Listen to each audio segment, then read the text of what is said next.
Friends, zero से genius बनो में आपका स्वागत है। फ्रेंड्स, आज हम लोग समझेंगे पीईटी यानी पेट क्या है। पेट के बारे में पूरी डिटेल समझेंगे और पेट की योग्यता क्या है, उम्र सीमा क्या है, अर्थात पेट कौन कौन से लोग भर सकते हैं, कितनी उम्र होनी चाहिए पेट भरने के लिए, ठीक है।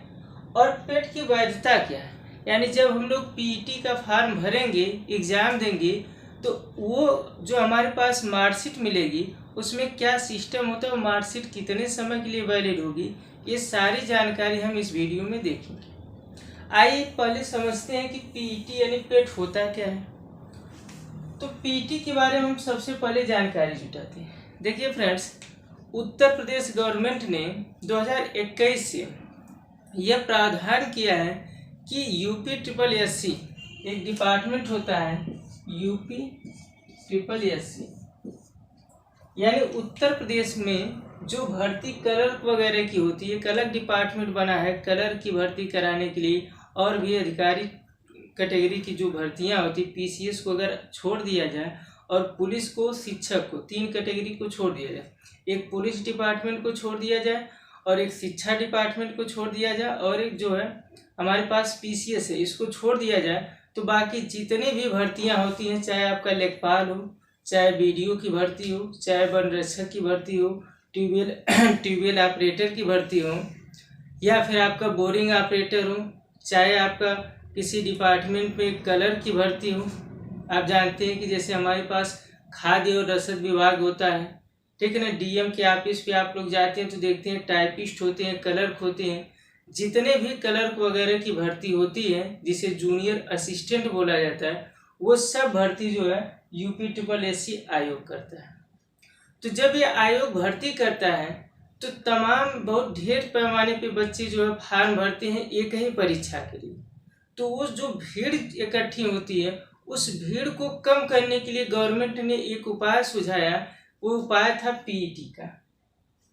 यानी गवर्नमेंट ने ये प्लान बनाया कि हम साल भर में एक बार जो है पीईटी का पेपर कराएंगे और उसी के कट ऑफ के आधार पे हम बच्चों का जो है सिलेक्शन करेंगे मेंस के लिए। जो भी परीक्षाएं होंगी उसमें डायरेक्ट मेंस होगा, प्री क्या होगा, प्री हमारा ये पीईटी हो जाएगा, ठीक है ना। तो ये पीईटी जो होता है, पीईटी का मतलब ये होता है कि आपकी प्रारंभिक अर्हता परीक्षा होती है, ठीक है ना। प्रारंभिक अर्हता परीक्षा का मतलब है कि जो ढेर सारे बच्चे हैं, भीड़ जुटा रहे थे, उनको सिर्फ एक पेपर देना है। ये पेपर सभी बच्चों को देना है। इस पेपर में आपको नंबर मिलता है। आपको ये बताया जाता है कि आपका नंबर भी देखिए 2 टाइप से बताया जाता है। एक तो नंबर बताने का तरीका है कि डायरेक्ट वो नंबर दे देते हैं, दूसरा वहीं पे परसेंटाइल लिख देते हैं। नंबर में तो जो आपका नंबर आया उसको, और परसेंटाइल में ये जानकारी दी जाती है कि ये बच्चा टॉप में कितने % पे है, ठीक है। तो आइए पहले ये समझ लेते हैं कि इसके लिए योग्यता क्या है।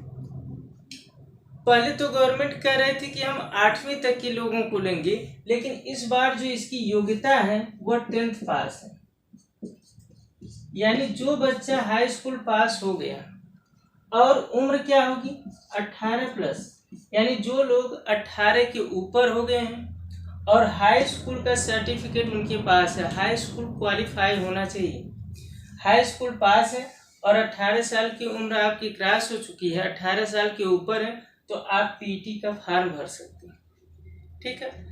जब आप पीईटी का फॉर्म भरेंगे तो इसमें कम से कम योग्यता हाई स्कूल है। उसके बाद आप जितनी भी योग्यता जुटाए हैं वहाँ पे कॉलम बना हुआ है, आप अपनी सारी योग्यता को ये चाहे तो एक बार में भरें या फिर दोबारा भर सकते हैं। लेकिन पहली प्राथमिकता है कि वही बच्चा फॉर्म भर सकता है जो हाई स्कूल पास हो और 18 साल की उम्र क्रॉस हो। उसके बाद देखिए पीईटी जो हमारा होगा, इसकी वैधता क्या होगी। पीईटी जो हमारा वैलिड होगा 1 साल के लिए। इसकी जो वैधता होगी पीईटी की, वो 1 साल की वैधता होगी।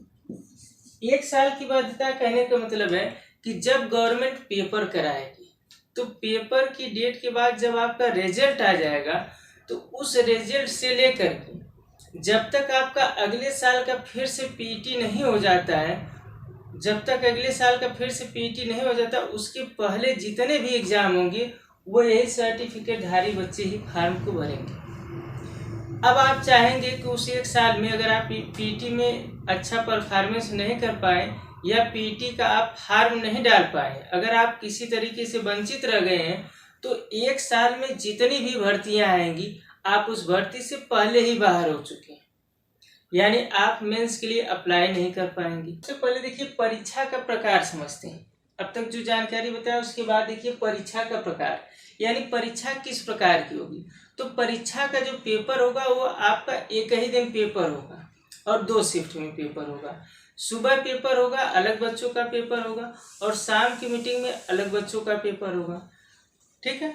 उसके बाद ये जो पेपर होगा ये पेपर ऑब्जेक्टिव होगा, यानी विकल्प वाला पेपर होगा। पेपर विकल्प वाला होगा। पेपर का जो समय होता है, यहाँ पे जो समय पेपर का होगा वो होगा 2 घंटे का। पेपर का समय जो होगा वह 2 घंटे का होगा। और पेपर का जो पूर्णांक है, पेपर का पूर्णांक जो आपका है वो 100 नंबर का है। पेपर का टाइमिंग 2 घंटे का, पेपर का पूर्णांक होता है 100 नंबर का, और उसके बाद ऋणात्मक मार्किंग होती है।